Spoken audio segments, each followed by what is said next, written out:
Vamos aqui resolver um problema relativo a balanço de massas de uma questão que esteve presente em um dos concursos da Petrobras, para o cargo de engenheiro de processamento júnior. Então vamos aqui juntos ler o enunciado.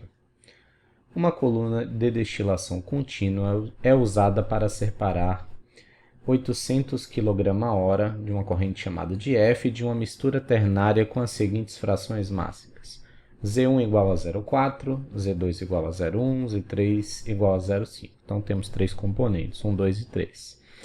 O produto de topo apresenta uma vazão mássica M com a fração mássica Y igual a 4/6, sendo as frações Y2 e Y3 desconhecidas. O produto de fundo é constituído apenas pelo componente 3 e apresenta vazão mássica P. Então, esse é um problema que nós podemos resolver. Acho que a forma mais simples é iniciarmos montando o diagrama de processo para que a gente possa entender as correntes, etc., os valores e, de uma forma mais simples, montar os nossos balanços e vermos a possibilidade de resolver. Então vamos aqui começando montando o nosso diagrama, tudo bem? Como nós podemos ver aqui, nós temos a nossa corrente de alimentação F, aqui nós temos a nossa corrente M e aqui nossa corrente P, corrente de fundo. Componente 1 e 2 em P são nulos, nós temos somente o componente 3, onde ele foi assinalado aqui como X, na questão não foi atribuído nenhuma letra, mas aqui para a corrente M, as frações dos componentes foram atribuídas às letras, à letra Y, né? Y1, Y2, Y3, sendo que nós só conhecemos o componente 1, a fração do componente 1, que é igual a 4/6. Bom, então existem várias formas de resolver essa questão. Vamos resolvê-la de uma forma que possa abordar vários aspectos do balanço de massa. Então, o primeiro deles é que o número de graus de liberdade, para que nós possamos resolver esse problema, tem que ser nulo, tem que ser igual a zero, tudo bem? Então, isso significa que nós devemos analisar o número de equações, se existem reações e quais são também as nossas incógnitas e as relações que estão existentes, tudo bem? Então vamos começar montando aqui essa tabela. Do lado esquerdo nós temos o que é desconhecido, se existem reações, do lado direito nós temos as equações e as relações, tudo bem? Bom, de cara nós não temos nenhuma reação, é uma coluna de destilação, mas temos algumas coisas desconhecidas.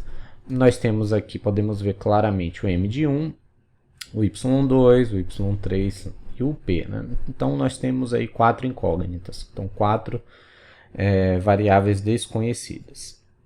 Em número de equações e relações, nós sabemos que cada espécie química não reativa presente, ela nos proporcionará um balanço. Então, como nós temos 3 espécies, certamente nós temos 3 balanços. Então, nos falta aí saber qual seria essa última relação.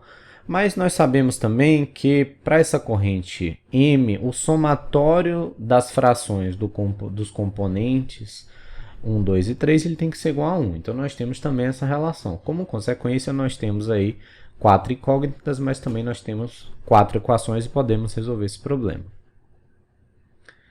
Feito isso, nós podemos escrever as equações relativas ao processo. Por exemplo, o balanço global, nós temos que F é igual a M mais P. E derivativo disso, nós temos os balanços por espécie, que nada mais é do que multiplicar as frações, por exemplo, Z1, pela própria corrente. Então, F vezes Z1, que é igual a M vezes Y1, mais P, que multiplica x de 1. E assim sucessivamente para todas as espécies. Como consequência, nós temos aqui todos os nossos balanços escritos. Feito isso, e já com o diagrama escrito, o que seria mais fácil é justamente substituir todos os valores e, a partir daí, começar a calcular todas para justamente obter os valores das variáveis desconhecidas.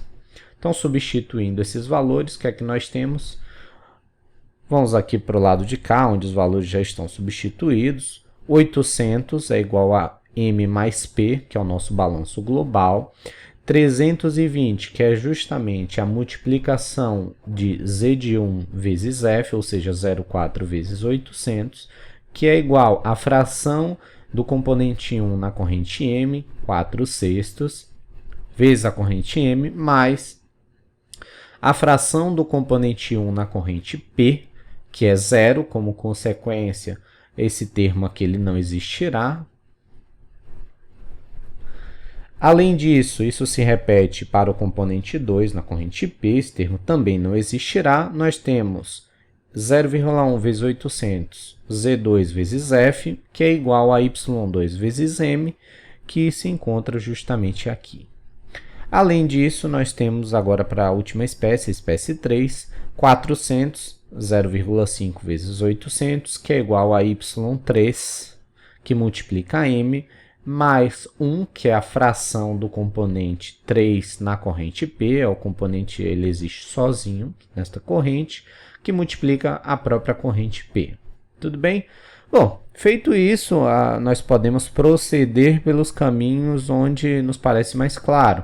Por exemplo, de cara, através dessa expressão, eu posso calcular o valor de m. Uma vez m calculado, posso substituir nessa expressão e calcular o valor de P. Já sabemos, então, o valor de m e o valor de P. E, tendo esses valores, é possível calcular, por exemplo, y de 2, através da substituição de m aqui, ou y de 3 pela substituição de m e de P nestes locais. Lembrando que o somatório de y de i, ou i, enfim, tem que ser igual a 1. Como consequência, se nós temos já calculado o valor aqui de y2, já tínhamos o valor de y1 e o valor de y3 é justamente a diferença, mas serve, evidentemente, proceder com o cálculo até o final, é uma forma de conferência. Tudo bem? Então, por exemplo, se nós realizarmos esse cálculo aqui, nós vamos encontrar o valor de m como 480, 800 menos 480 nos fornece P igual a 320. O valor de y2 é calculado como m sobre 80, ou 80 sobre m, então 80 sobre 480, que é justamente igual a 1/6, e como 4/6 mais 1/6, me falta justamente 1/6, que é a resposta para o valor de y3. Podemos, então, uma vez que tudo foi calculado, observar as alternativas e, de cara, o que nós temos aqui é as frações y2, y3 e a evasão de P como 1/6, 1/6 e 320 para o valor de P. Tudo bem? Uma questão que nos possibilitou utilizar os conceitos de balanço de massa e fazer cálculos relativamente rápidos. Então, até a próxima.